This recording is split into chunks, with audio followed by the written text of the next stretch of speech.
Foreign scavengers have torn apart our once beautiful American dream. We had an American dream. None of our companies are allowed to go into other countries.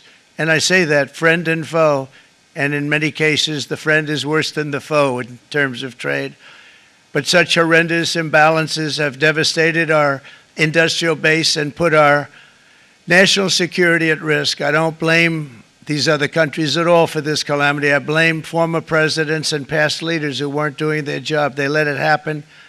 But it's not too late any longer, and we're going to start being smart, and we're going to start being very wealthy again. We're going to be wealthy as a country because they've taken so much of our wealth away from us. We're not going to let that happen.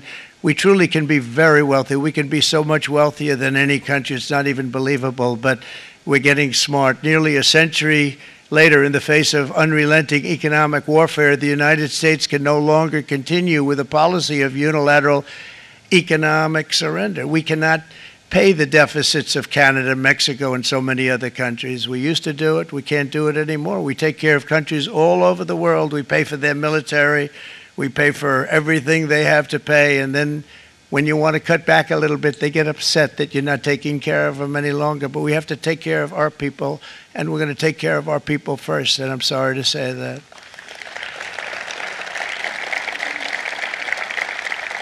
And today we're standing up for the American worker, and we are finally putting America first.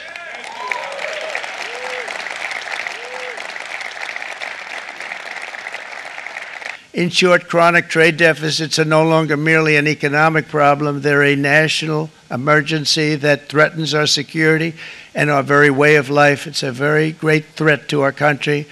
And for these reasons, starting tomorrow, the United States will implement reciprocal tariffs on other nations. It's been a long time since we even thought of that. We used to think about it a lot. We didn't think about it for many decades, and you see what's happened. For nations that treat us badly, we will calculate the combined rate of all their tariffs, non-monetary barriers, and other forms of cheating. And because we are being very kind, we're kind people, very kind. You're not so kind when you got ripped off with your salaries. My auto worker friends and my Teamster friends and all of the unions that typically voted Democrat, they're not voting Democrat anymore because worker, whether union or non-worker, they're for the Republicans now. That's what happened. But we will charge them approximately half of what they are and have been charging us. So the tariffs will be not a full reciprocal. I could have done that, yes, but it would have been tough for a lot of countries who didn't want to do that. I'd like to see the chart if you have it. Could you bring it up, Howard? This is our great Secretary of Commerce, Howard Lutnick. So if you look at that, China, first row, China, 67%. That's tariffs charged to the USA, including currency manipulation and trade barriers. So 67%, I think you can, for the most part, see it. Those with good eyes, with bad eyes. We didn't want to bring, it's very windy out here. So it's 67%, so we're going to be charging a discounted reciprocal tariff of 34%. I think, in other words, they charge us, we charge them less, so how can anybody be upset? They will be because we never charge anybody anything, but now we're going to charge. European Union, they're very tough, very, very tough traders. You know, you think of European Union, very friendly, they rip us off. It's so sad to see. It's so pathetic. 39%, we're going to charge them 20%, so we're charging them essentially half. Japan, 46%, they would charge us 46%, and much higher for certain items like cars, you know, little items like cars. 46%, we're charging them 24%. In a few moments, I will sign a historic executive order instituting reciprocal tariffs on countries throughout the world. Reciprocal, that means they do it to us and we do it to them. Very simple, can't get any simpler than that. This is one of the most important days, in my opinion, in American history. It's our declaration of economic independence. For years, hardworking American citizens were forced to sit on the sidelines as other nations got rich and powerful, much of it at our expense. But now it's our turn to prosper, and in so doing, use trillions and trillions of dollars to reduce our taxes and pay down our national debt, and it'll all happen very quickly. With today's action, we are finally going to be able to make America great again, greater than ever before.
President Trump's announcement of universal tariffs on the whole world, including the European Union, is a major blow to the world economy. I deeply regret this choice. Let's be clear-eyed about the immense consequences. The global economy will massively suffer. Uncertainty will spiral and trigger the rise of further protectionism. The consequences will be dire for millions of people around the globe, also for the most vulnerable countries, which are now subject to some of the highest US tariffs, the opposite of what we wanted to achieve. The tariffs will also hurt consumers around the world. It will be felt immediately. Millions of citizens will face higher grocery bills. Medication will cost more, as well as transportation. Inflation will go up. And this is hurting in particular the most vulnerable citizens.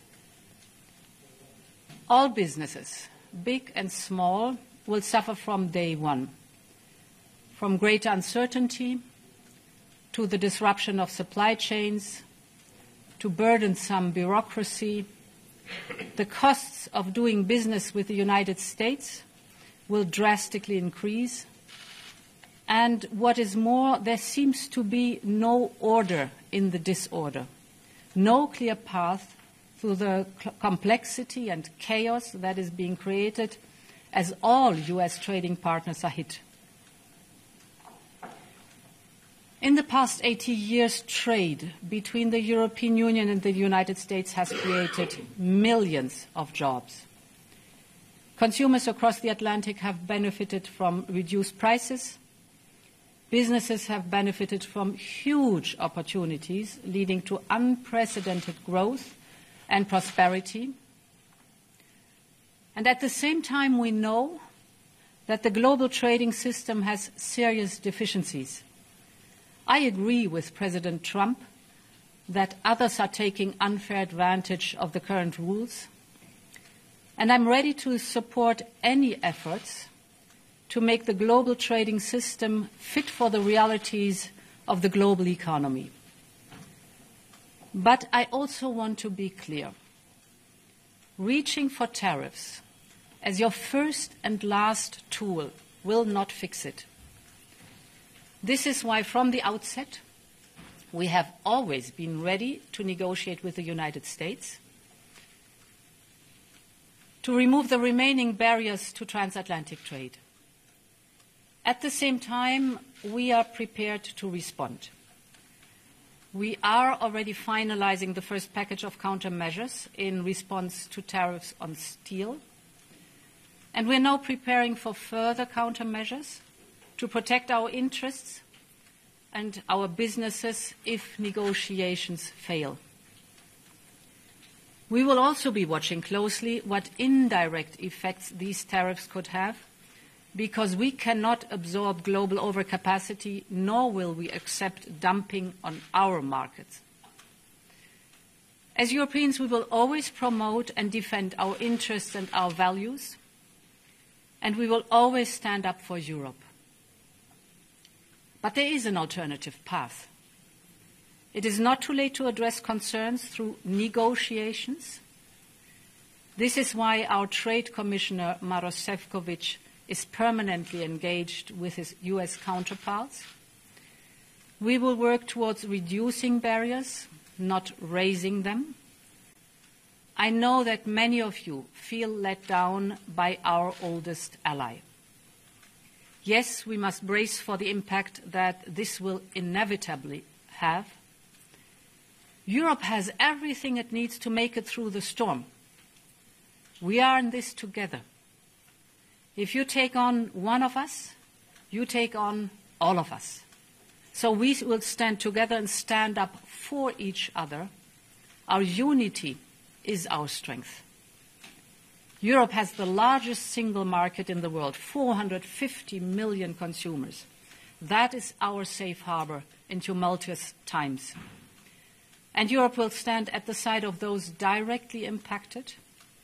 We have already announced new measures to support the steel and cars sectors. Last week, we limited the amount of steel that can be imported to Europe tariff-free. This will give more breathing space to these strategic industries. Now, we will also convene strategic dialogues with the steel, the automotive, and the pharmaceutical sectors, and others will follow. Europe stands together for our business, for our citizens, and for all Europeans, and we will continue to build bridges with all those that, like us, care about fair and rules-based trade as a basis for shared prosperity.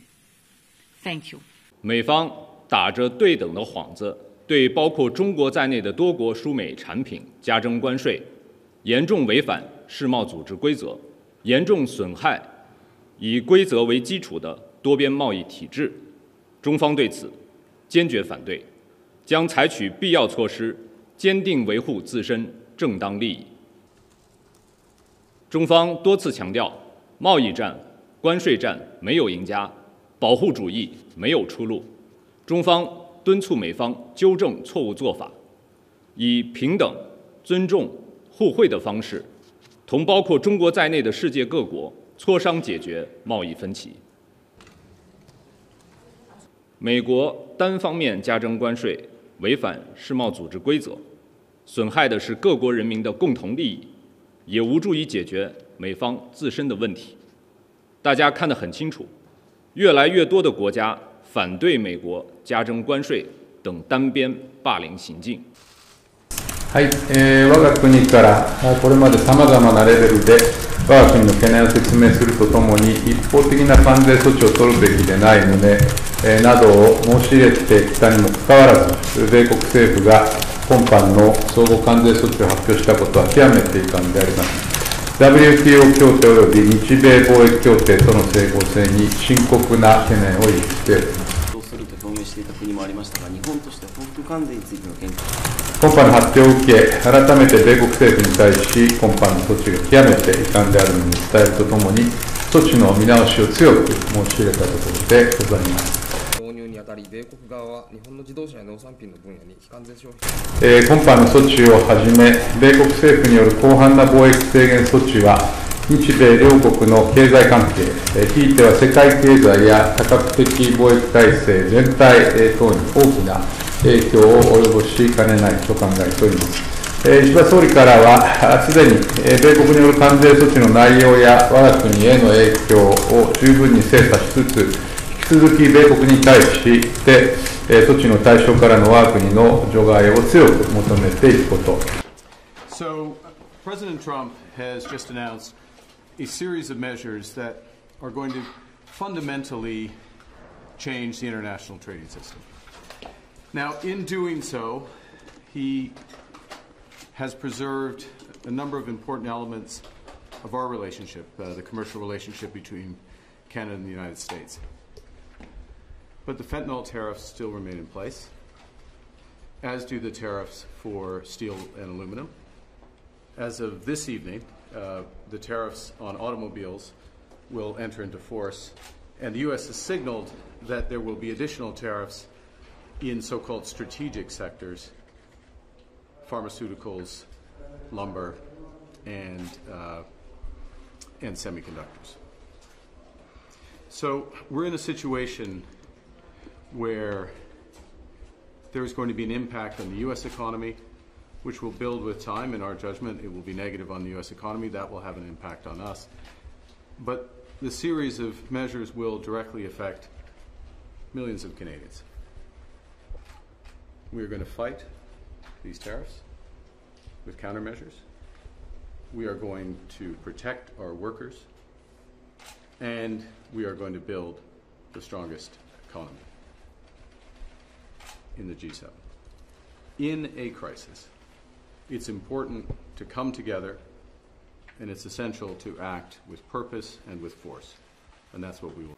And clearly there will be an economic impact from the decisions that the US has taken, both here and globally. But I want to be crystal clear. We are prepared. Indeed, one of the great strengths of this nation is our ability to keep a cool head. I said that in my first speech as Prime Minister, and that is how I govern. That is how we have planned, and that is exactly what is required today. Nobody wins in a trade war. That is not in our national interest. We have a fair and balanced trade relationship with the US, negotiations on an economic prosperity deal, one that strengthens our existing trading relationship. They continue, and we will fight for the best deal for Britain. We have to understand that just as with defence and security, so too for the economy and trade. We are living in a changing world, entering a new era. We must rise to this challenge, and that is why I've instructed my team to move further and faster on the changes I believe will make our economy stronger and more resilient. Because this government will do everything necessary to defend the UK's national interests, everything necessary to provide the foundation of security that working people need to get on with their lives. That is how we have acted and how we will continue to act, with pragmatism, cool and calm heads, focused on our national security. Important que nous puissions nous retrouver le plus rapidement possible après les annonces de la nuit dernière du président Trump, qui sont un choc pour le commerce international, pas simplement pour l'Union européenne, la France, mais au fond pour le bon fonctionnement du commerce. C'est une ampleur qui est en tout cas inédite. Mais ce sur quoi je veux insister au début de cette réunion, c'est que l'ampleur et le caractère négatif est avant tout pour l'économie américaine. Et une chose est sûre, avec les décisions de cette nuit, l'économie américaine et les Américains, qu'il s'agisse des entreprises ou des citoyens, sortiront plus faibles qu'hier et plus pauvres. Yang pasti kebijakan yang diambil oleh Donald Trump ini memberikan dampak yang besar kepada industri kita yang berbasis ekspor yang tujuannya ke Amerika. Misalnya seperti mebel, tekstil, ya, maupun yang produk-produk lain. Nah ini dampaknya kenapa besar itu kenapa? Karena ini perusahaan ini menyangkut yang menengah kecil ke bawah. Ini harus menjadi perhatian. Nah sebetulnya menurut saya pemerintah kalau sejak waktu zaman COVID dulu sudah melihat bahwa ada ancaman karena COVID, mestinya ini juga sudah bisa kita atasi mestinya. Ya, nah kita kan belum, saya kurang melihat ada apa sih langkah pemerintah untuk mengatasi perubahan-perubahan ataupun apa saja yang terjadi di global ini sendiri. Itu yang saya lihat belum jalan. Oleh karena itu pemerintah harus mengevaluasi, melihat, jangan kita pikir ekspor itu ya bisnis. Pemerintah harus fokus bagaimana kita bisa menjadi pemenang di pasar global. Harus punya sense seperti itu. Jangan melepas, yang penting kita sudah ekspor, kita di lapangan kerja. Selama ini saya melihat pemerintah masih seperti itu. Bukan kita bagaimana untuk menjadi juara di negara itu sendiri. Ini yang menurut saya kita harus evaluasi secara besar sekarang ini. Udah 2 kali loh, waktu COVID juga demikian, sekarang terjadi lagi. Saya lihat begini deh, dalam kondisi sekarang saya berharap pemerintah satu, kontrol impor dari luar. Jaga pasar domestik kita, jangan sampai dalam kondisi sekarang ini justru kita membuka pasar kita untuk produk-produk dari luar. Jangan lagi pemerintah mengatakan, ada pernah yang mengatakan bahwa ini oversupply di Cina sehingga masuk ke Indonesia. Itu cara berpikir yang salah menurut saya. Pemerintah harus fokus, harus punya sense, komitmen kepada bagaimana mendorong industri dalam negeri. DPR saja pada waktu masa COVID berupaya untuk mendorong mewujudkan undang-undang omnibus cipta kerja. Apa hasilnya? Kan belum ada. Ini kan pemerintah lagi. Gimana pemerintah mengimplementasikan daripada undang-undang itu sendiri? Jadi tim negosiator itu bersama dengan Kemenko Perekonomian kan dikatakan mestinya harus. Saya kira harus. Kan ada Kadin. Kadin juga bisa melakukan lobby-lobby dengan mitranya di Kadin di Amerika. Saya kira itu ada bisa. Dan itu tepat dilakukan. Cuma daripada itu menurut saya ini adalah sinyal atau kita diberikan peringatan yang kedua. Yang pertama itu COVID. Yang kedua sekarang ini. Kita apa yang menjadi ini kita kepada bagaimana kita untuk mendorong industri dalam negeri. Menjadikan Indonesia sebagai negara industri yang kuat. Sekarang kan kita dengar selalu adanya deindustrialisasi. Bagaimana kok untuk menjawab deindustrialisasi itu sendiri? Nah ini harus dilakukan berkoordinasi antara Kementerian Perindustrian, Perdagangan, mungkin juga dengan keuangan maupun dengan UMKM. Nah saya ingin menjelaskan secara teknis. Sebenarnya efeknya berapa sih ini ke Indonesia? Nah, saya ingin menjelaskan begini. Ini 32% ya. 30% ini dari yang mana? Ini kan dari harga impor kan? Impor. Indonesia harganya sepatu olahraga. Itu harganya itu saya kemarin cek sama Apindo antara 15 sampai 20 dolar.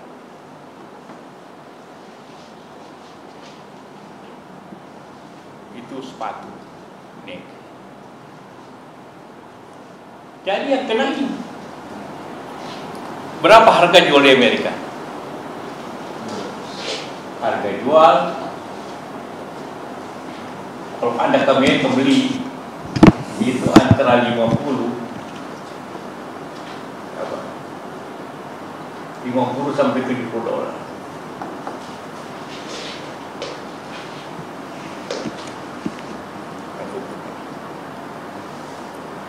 Jadi kalau ini 32%,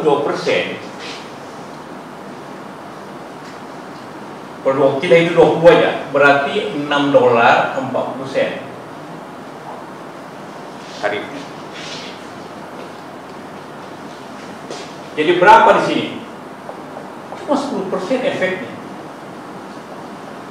daya beli Amerika, bukan 30%. Jadi efeknya itu kira-kira 10%.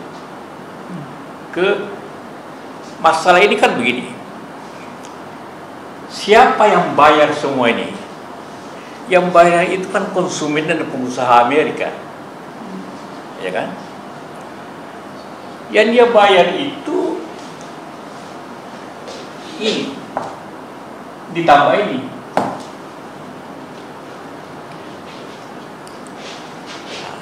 Ditambah 6%, bukan 30% dari 50, bukan.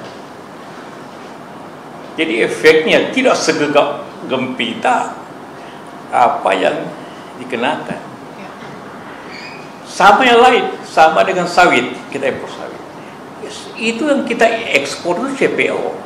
Harganya kira-kira $1.000 per ton sekarang ini. Di bawahnya ke 900 sekian, katakanlah sih.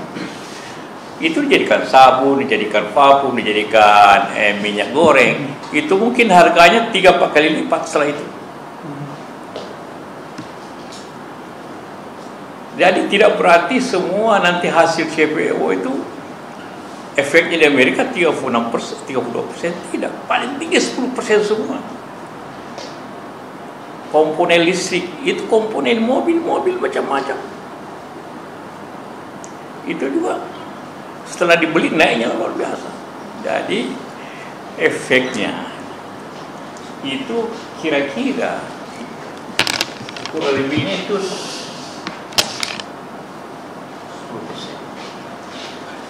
Nah, siapa yang bayar 10% itu? Tentu yang bayar pengusaha dan konsumen.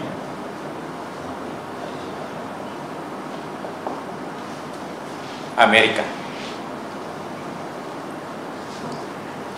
Tentu Nike contohnya.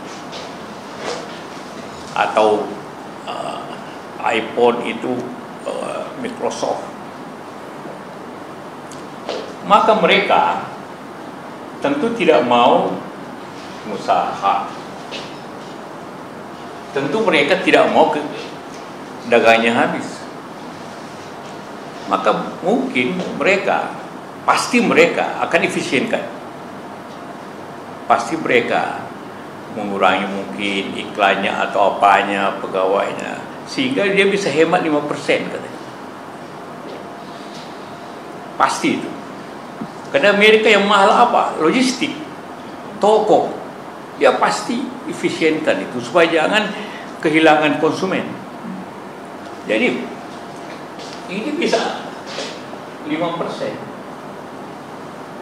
kurangi. Jadi ini kena hanya bisa 5% saja. Konsumen. Jadi akhirnya efeknya itu tidak besar untuk katakanlah untuk Indonesia kita. Kenapa? Karena tidak mungkin Amerika berhenti beli baju, tidak mungkin berhenti beli sabun, tidak mungkin berhenti beli sawit, tidak mungkin berhenti beli sepatu, tidak mungkin berhenti beli spare part. Nah, kalau kita lihat negara-negara saingan kita termasuk nomor 4. China 34, Vietnam 46, Thailand 36. Maka sebenarnya bagi pengusaha Indonesia bisa lebih efisien sedikit dibanding Vietnam. Saingan keras kita 46% dia. Mungkin kenanya dia 15% efek netnya.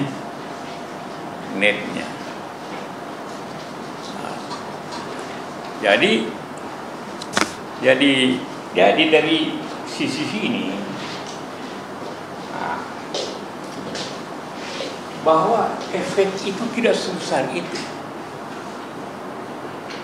menurut perkiraan saya. Kalau Ini aja coba. Dia beli 15, dia jual 60, dia jual 50. Yang kena biaya ini, bukan ini. Itu prinsip dipahami itu. Jadi tidak seperti itu. Nah, bahwa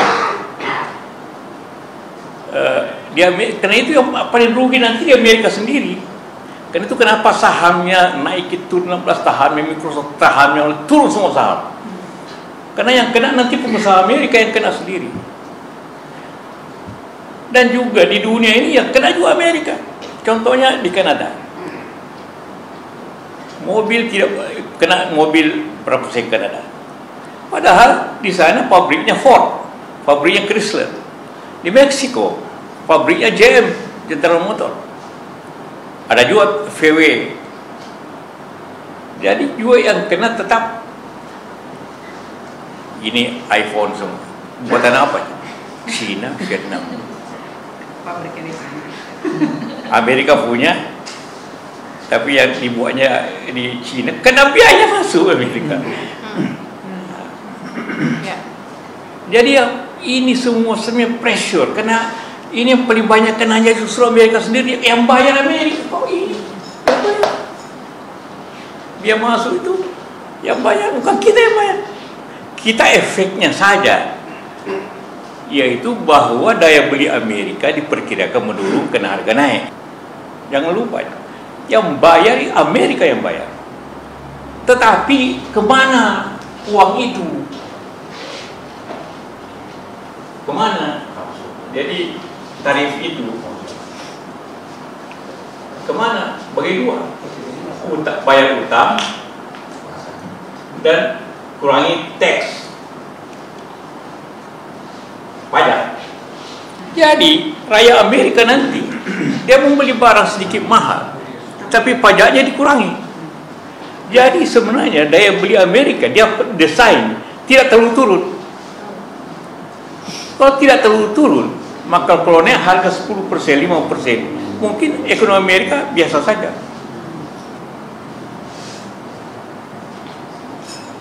Ya. Jadi isu ini isu pressure sebenarnya. Isu politik untuk menjaga daya saingnya Amerika. Daya saingnya Amerika. Supaya dia bisa berunding. China tidak berunding, dia kenakan juga. Yang sama. Efeknya kita memang ada kemungkinan barang-barang China, Vietnam, karena kita ada perjanjian perdagangan bebas, tetap jalan, masuk ke Indonesia lebih banyak. Tetapi barang-barang Indonesia juga bisa ke sana. Amerika lebih baik daripada beli Vietnam sekarang. Daya saing kita akibat ini dibanding Vietnam kan paling banyak ekspor ini ke Amerika. Daya saing kita lebih baik dibanding Vietnam sekarang. Kayak barang-barang ini, walaupun kita tidak banyak. Jadi kita tidak perlu terlalu khawatir bahwa rupiah melemah. Ada efek positif dan negatif. Kalau rupiah melemah, artinya kita turunkan harga dolar, rupiahnya tetap. Jadi katakanlah pengusaha garment di Bandung, di mana kalau dolar mencapai 17.000 rupiah, supaya harganya di Amerika yang murah, turunkan $1, tidak apa-apa. Dia tetap menerima rupiah yang sama. Ya. Itu yang tidak disukai Amerika. Padahal dia sendiri bikin. Karena bikin dolarnya kuat, kita melemah kan. Bukan kita sengaja. Jadi efek negatif ini. Itu hal yang tentu saya ingin saya tulis sedikit barusan tadi pagi ini. Sama juga lain kayak CPO. CPO itu dia paling tinggi juga sepertiga 30% harganya, karena setelah itu jadi sabun di Amerika, jadi minyak goreng, harganya bisa berkali-kali lipat, 3 kali lipat. Yang kena cuma CPO-nya. Harga sabunnya mungkin naiknya cuma 5%. Daya beli. Kan ini kan masalah yang ditakutkan dunia ini, daya beli Amerika menurun. Sehingga tidak membeli lagi barang kita, sehingga pabrik tutup, sehingga banyak PHK. Semua langsung orang bicara PHK. Kira-kira yang PHK siapa? Pabrik baju cuma kena 10%. Sepatu tetap 10% maksimum. Kalau rupiah melemah, dia dapat rupiah yang sama. Gaji buruh tidak naik.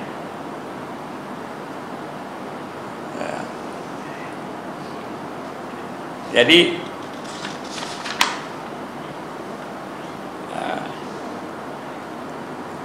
itu kira-kira yang saya ingin. Saya tidak bahas negara lain. Kita fokus ke efek ke Indonesia ini. Kalau menurut apa yang saya sampaikan, tidak sebesar apa yang kita takutkan. Tapi kira-kira Pak JK sampai kapan Trump bersikeras untuk mempertahankan sikapnya, karena ujung-ujungnya kan juga akan melukai ekonomi dia sendiri juga keputusan. Tidak lama. Tidak lama. Kenapa? Karena tujuannya ialah meningkatkan industri dalam negeri Amerika. Tidak segampang itu meningkatkan. Pertama, katakanlah kasus Indonesia ingin agar pabrik sepatu tetap di Amerika. Di mana buruhnya, dari mana? Bagaimana mempersiapkan pabrik berapa bulan? Tiba-tiba harganya tidak mungkin semurah negara-negara Asia, tidak mungkin semurah. Tidak mungkin dia dapat $20 satu sepatu kalau yang kerjakan orang Amerika. Tidak mungkin itu. Ya. Mau tingkatkan pabrik mobil, berapa lama itu bisa ditingkatkan? Yang kedua, mereka sudah didirikan di Kanada. Jadi mereka nanti akan silakan. Mana mereka? Kursi, tarik. Tarik aja. Tapi Pak JK melihatnya, kan tadi sempat disampaikan bahwa ini adalah salah satu isu politik begitu. Kita ketahui juga bisa jadi ini adalah isu geopolitik seperti yang disampaikan. Tapi apakah memang Trump ini mengharapkan agar negara-negara di sekitar itu melakukan negosiasi dengan Amerika Serikat? Iya, kan dia bilang masih terbuka negosiasi. Sebenarnya ini pressure untuk negosiasi. Sama dengan Anda beli sesuatu, kasih dulu harga tinggi, baru berunding. Jadi ini angka-angka pressure. Angka pressure. Itu biasa itu. Dulu juga periode pertama Trump begitu juga.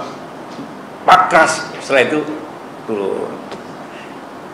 Dan seperti kita, di mana angka bahwa kita kasih 64%? Angka apa itu? Dari mana angka itu?